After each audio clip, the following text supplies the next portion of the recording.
And welcome back to the Babel Boys YouTube channel. Ted Wheeler moving to avoid rioters targeting his home. Can you believe that? The Democratic mayor of Portland, Oregon is moving from his almost $1 million condo to avoid rioters who have repeatedly targeted his building.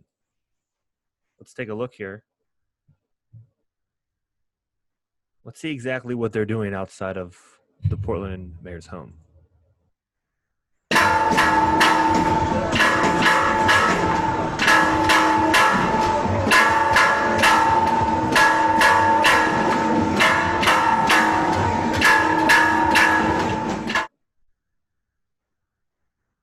Okay.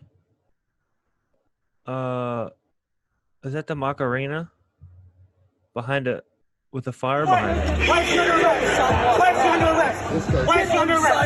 Why is she under arrest? Why is she under arrest? Stay on the sidewalk. I'm right here. You. Why is she under arrest? Right. Why is she under arrest? I was already gone. Why is she under arrest? I just told She was right here with me. She was right here with me. This shit is crazy. Hey, you can't make this up. And he's just running. He's just running from the rioters. Can everyone else just move out of their homes? Probably not. Let's keep reading. Ted Wheeler wrote to neighbors in his building to say it would be best for me and everyone else's safety and peace for him to move from the building. Really, I want to express my sincere apologies for the damage to our home and the fear that you are experiencing due to my positions, Wheeler reportedly wrote. It is unfair to all of you who have no role in politics or my administration. Really. Unfair to all of the people whose businesses are being burnt, whose lives are being ruined because you refuse to stop the riots. The mayor bought his 2-bedroom condo in the building with 114 units for $840,000 in 2017, the paper said, citing property records. It has regularly been a scene of protests, with fireworks lit and lights shown on the building as fires get lit in the street. Wheeler has faced harsh criticism for his handling of the protests in the City of Roses for 97 consecutive nights since George Floyd's police custody death in Minneapolis in May. He has sympathized with protesters, called for cops to refrain from arrests, and also pledged to defund the police. President Trump on Sunday called him a wacky, radical, left, do-nothing Democrat mayor of Portland who has watched great death and destruction of his city during his tenure. Portland's police chief, Chuck Lovell, used the arson attack on Wheeler's condo building as proof that the nightly violence is coming at increased costs. Really, our elected officials need to do their part to draw a line in the sand and to hold people accountable, he said, calling for urgent action. The violent behavior must end. Wheeler also attacked the acts of senseless violence that range from stupid to dangerous to criminal, while highlighting alleged police brutality and saying he still stands with protesters. Elected leaders and those seeking office who remain silent in the midst of these acts of violence and criminal destruction are equally complicit, he wrote. The community must rise up and say enough is enough and hold all of us accountable. We cannot truly move on together and make the positive changes we want to see until this violence is stopped, all violence.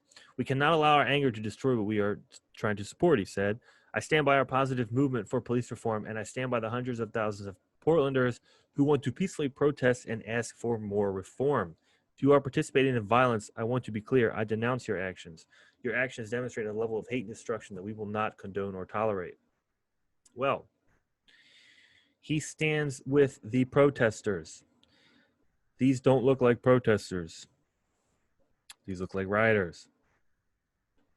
3 people have died in Portland. It doesn't seem like he is on their side. I haven't seen any form of police reform coming out of his office. I don't think he really cares. I think he thinks that these people support him, which I don't know how he thinks that when they are literally shooting fireworks at his home and trying to wake him up and everyone around him. He seems to be losing touch with reality, and his police chief has indicated the same. These demonstrations, they need to stop. People, as the article has stated, people are losing their livelihood. And for what? if you're not going to give in to their demands, even though you say you stand with them, then you have to stop them at the behest of everyone else who isn't rioting. As you can see, a majority of the city is not in the street. From the video, it's maybe 300 people there. I wonder how many citizens are in Portland. It's definitely more than that. I would say that these people are the minority who are allowed to act on the behest of the majority. And it should be stopped. And I'm in agreement with him that there should be some kind of police reform. I think there should be. But if you're not going to give it to the people who are in the street rioting for it, then you have to stop them. It's one or the other. And I'm very happy that I do not live in Portland. I don't plan to go to Portland. And I don't blame people for counter protesting this. I mean, imagine if this was in your city for 95 nights. No, well, 97 at this point. Oh, it's getting out of hand. And unless these city elected officials stand up to stop it, I mean, I don't know what's going to happen. But what do you guys think? What do you think we should do? It seems that Portland is just going to devolve into chaos even more. Wonder how many nights we're going to go. Leave your predictions in the comments. How many nights do you think until this stops? Do you think election night it stops? I don't know. I guess it depends who wins. I think they'll still be in the street no matter who wins.